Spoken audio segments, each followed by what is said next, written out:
एक मोठी बातमी आपल्या समोर येते. रोहित पवारांच्या अडचणीत वाढ, ईडीकडून मनी लॉन्ड्रिंग प्रकरणात पुरवणी, आरोपपत्र दाखल. महाराष्ट्र राज्य सहकारी बँक घोटाळ्या प्रकरणी अंमलबजावणी संचालनालयाने राष्ट्रवादी शरद पवार गटाचे आमदार रोहित पवार आणि इतर काही व्यक्तींविरोधात मनी लॉन्ड्रिंग प्रतिबंधक कायदा 2002 अंतर्गत पुरवणी आरोपपत्र मुंबईतील विशेष न्यायालयात दाखल केले. हा पवार कुटुंबियांसाठी मोठा धक्का मानला जातो आहे. न्यायालयाने अद्याप या आरोपपत्राची दखल घेतलेली नाही अशी माहिती सूत्रांकडून मिळते आहे. आरोपपत्र दाखल होण्यापूर्वी अंमलबजावणी संचालनालयाने रोहित पवार यांच्या बारामती ॲग्रो कंपनीची 50 कोटी रुपयांहून अधिक किमतीची मालमत्ता जप्त केली.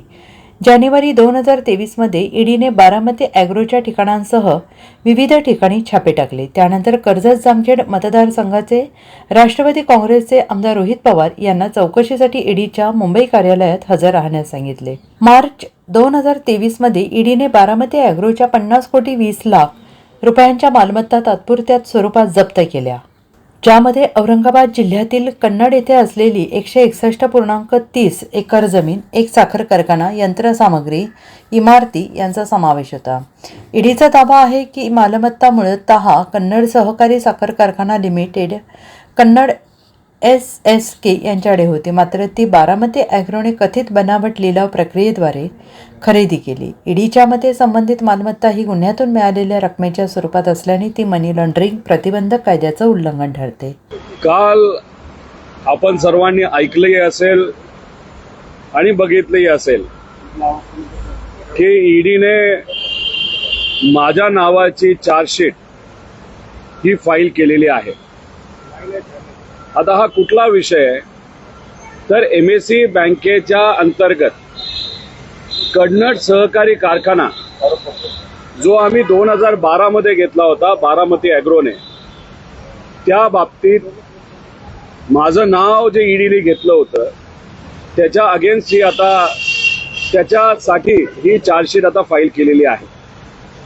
याच्यामध्ये आपण जर बघितलं तर 2008ला MSE बँकेने कन्नड सहकारी कारखाना जेव्हा तो कोऑपरेटिव्ह होता तेव्हा त्यांना डिमांड नोटीस पाठवली होती.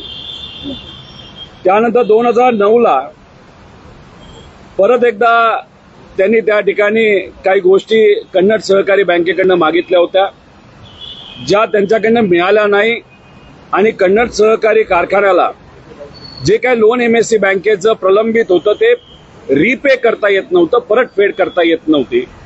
म्हणून MSE बँकेने पहिल्यांदा 2009ला टेंडर नोटीस काढली होती 32.2 कोटी रुपयाची.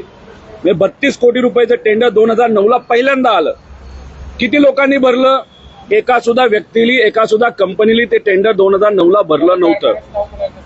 कन्नड सहकारी साखर कारखाना 2011ला नाबार्डली एक अॅन्युअल इन्स्पेक्शन रिपोर्ट काढला होता 2009 ते 10चा, ज्याच्यामध्ये MSE बँकमध्ये काही आर्थिक गोंधळ झालाय, नाही तर आर्थिक काही गोष्टीचा तफावत झाल्यात असं 2011ला नाबार्डली हा रिपोर्ट काढला होता.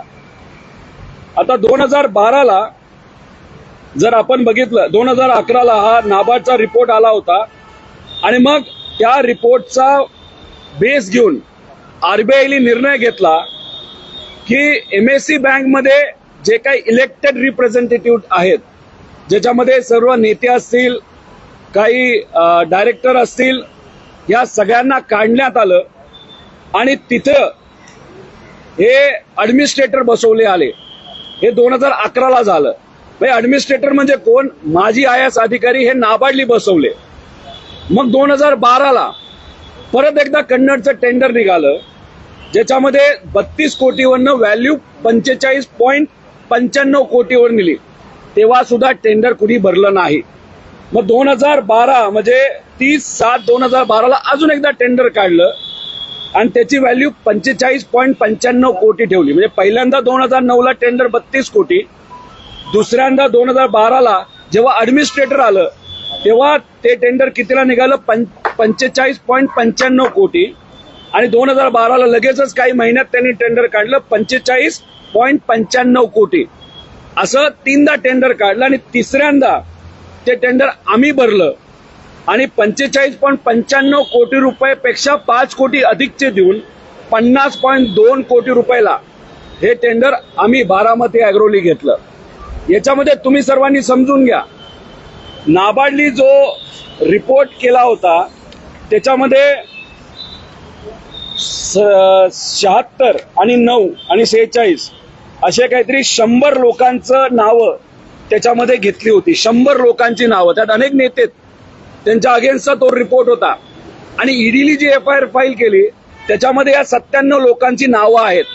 आणि ईडीली जो त्या ठिकाणी FIR केला त्याच्यामध्ये रोहित पवारचं नाव नाही.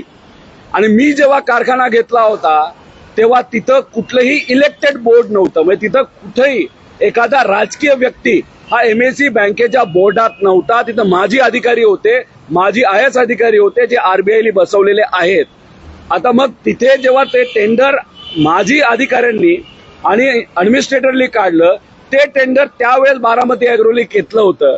त्यामुळे याच्यामध्ये आपण जर बघितलं तर या 97 लोकांना ठेवलं बाजूला ज्यांचं FIR मध्ये नाव आहे.